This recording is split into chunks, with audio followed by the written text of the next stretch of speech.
Please give a round of applause to Department of Education Director Ronil Daco. Magandang hapon po sa inyong lahat. Glad we made it. My team is actually around. And we just came from Marawi more than a month already that our team has been deployed on the ground. So let me just run through what the Department of Education in particular has been doing in relation to disaster risk reduction and management. Okay.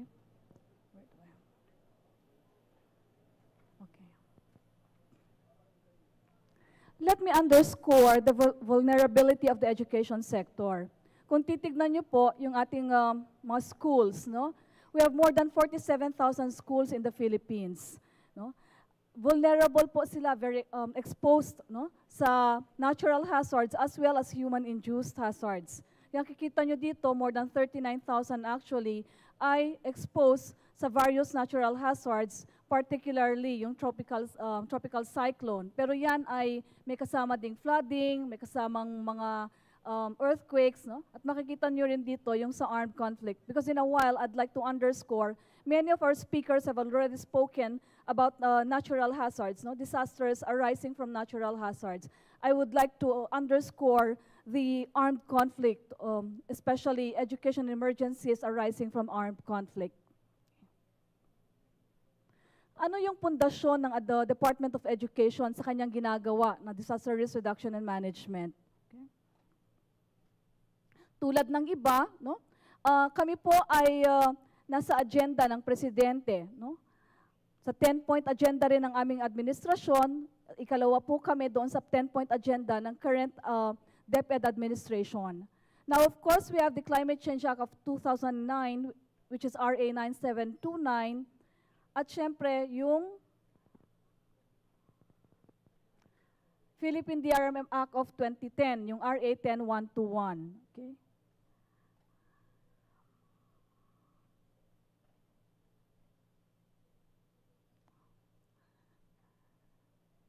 Sorry po, medyo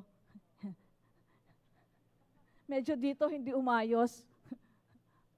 Parang, oops. Okay. Gusto kong i-underscore lang siguro dito yung international frameworks because this is where I would like to provide the key message on the education as crucial or critical doon sa disaster risk reduction. Doon sa Sendai framework for DRR, natatandaan nyo, yung unang-unang kanyang priority ay yung understanding risk, di ba? Fundamental po sa understanding risk ang education. Knowledge and education is very important. Dito pumapasok yung Department of Education in terms of isa, sa integration ng DRRM sa curriculum. Ikalawa, in terms of public awareness, no? Increasing public awareness. Okay? Of course, sa ating RA 9729 at doon sa Paris Agreement, no? Ang ginagalawan po natin ay both adaptation and mitigation. Okay? At dito po, very clear yung ating RA doon sa integration sa curriculum. Okay? All this, of course, we hope to contribute, no, to the Sustainable Development Goals, particularly yung quality education at climate action. Okay. Yung opisina po namin ay yung opisina po namin ay ginawa noong 2011 pa. But I'd like to tell you that the integration of DRRM in the education sector started even way back in 2007. Pero hindi po kami isang separate na office, okay? We started in 2011 and it became a service by 2015. Okay? Kung titignan nyo dyan, okay, tatlo po ang focus ng office, okay? Yung DRRM,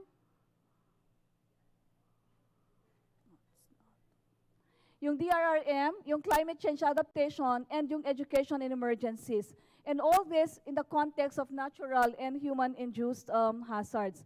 Yung gusto kong i-underscore, kung nakikita nyo, yung empowers the DepEd personnel officers in schools and learners, dito ko gustong ipasok yung papel ng decentralization.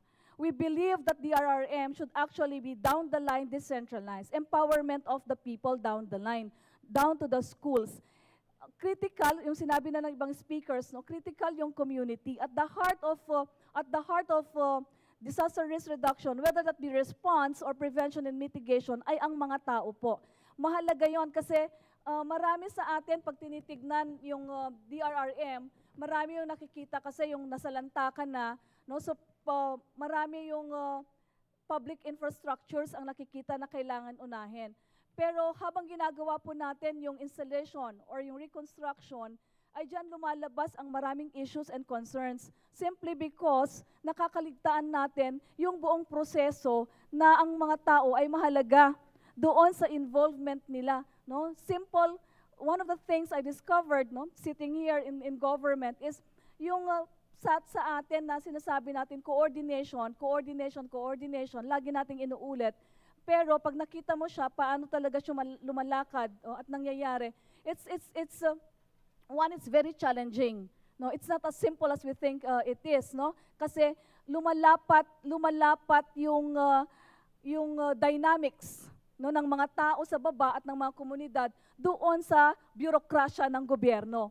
At doon yung very challenging part actually. But I think that is where we want to proceed. Many efforts have been done by different government agencies, and DepEd as well has been addressing the challenge. Okay.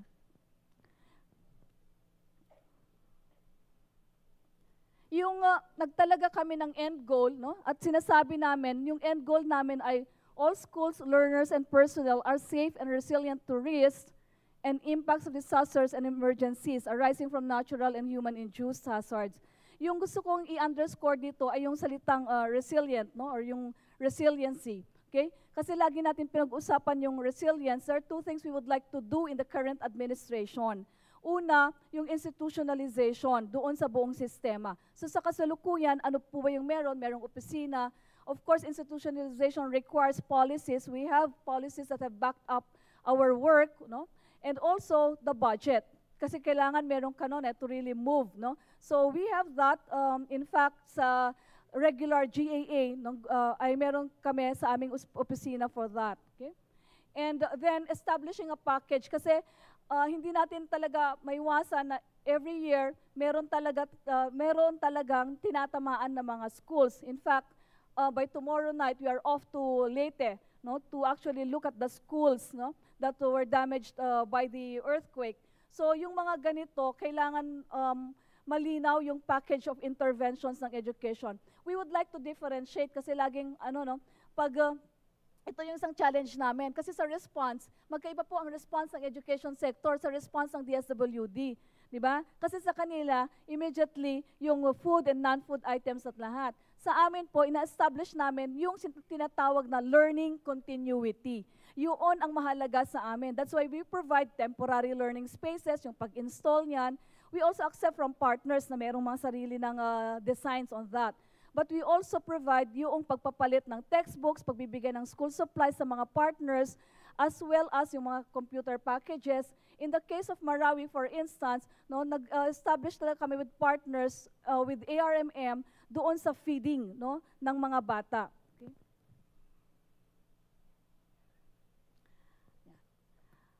Para po may sagawa yung aming trabaho, no, nakita nyo na, we actually established 7 key result areas to institutionalize DRRM.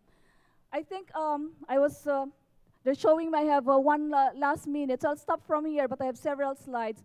But one of the things I would like to underscore, no, and I'd like to get back, I think, to the Marawi incident, folks, because this is, for me, this is urgent. Makikita nyo dito, no, meron kaming framework actually, no, paano kami gumagalaw. So yung RA 10121, pinagbabasehan namin yan, yung key thematic areas nila, so ginagawa namin yan. Pero merong global comprehensive school safety framework na nagfo-focus kami sa safe learning facilities, no, both hardware and software. Meron din yung tinatawag na school disaster management, which is more preparedness and institution building. And then the DRR in education, which is more integration in the curriculum, including teacher training. Ngayon, balikan ko for me to end, yung Marawi case kasi gusto ko mag-focus doon sa armed conflict folks, no? Ang tingin ko sa Marawi conflict, no? Yung papel hindi lang ng edukasyon, yung papel nating lahat ay tanggapin yung challenge na nasa harapan nating lahat. And I think the greatest challenge in the recovery and reconstruction of all affected in the Marawi crisis is in fact peace education. No? It is healing and peace education. It would probably be faster and easier, and planning will tell you na marami ng plano doon sa mga infrastructure, kailan ilalagay ang tent city, kailan magbibuild ng schools, kailan ang shelters, kailan lahat ito, kailan papasok at lahat, all this, no? But for us, okay, the thing is, what do we as a country, as a nation, no? What is the key message do we want, no? Kasi kailangan yun mahalaga yun. Ano ba ang gusto nating mensahe para sa ating lahat?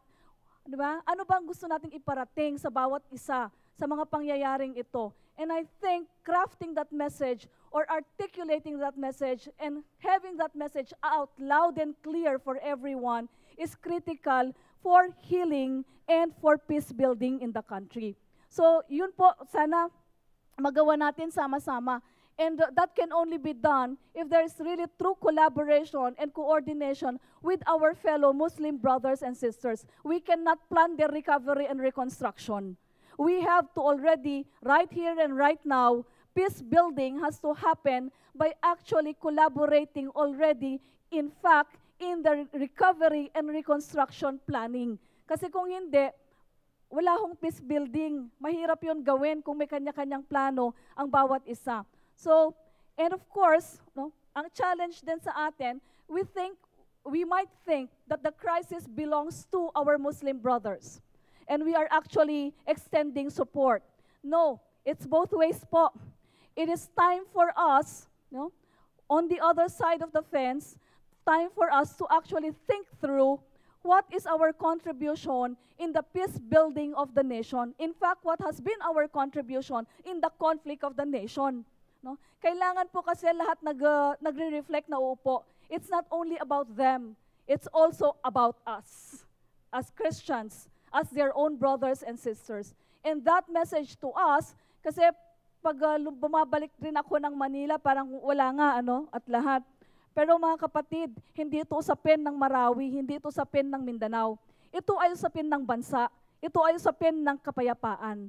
Ano ang iyong kontribusyon? Ano ang iyong mensahe? That we would like to be working with the stakeholders actually. And we have many partners on the ground. We're very glad we have many local partners on the ground, even teaching us, educating us of the Maranao culture, of the sensitivities on the ground, and all that, because that is the only way for us to be able to work together and move forward as a nation. Kasi kung di natin gagawin to, spiral lang po ang mga pangyari. And this is a very critical, historical moment in the Philippines.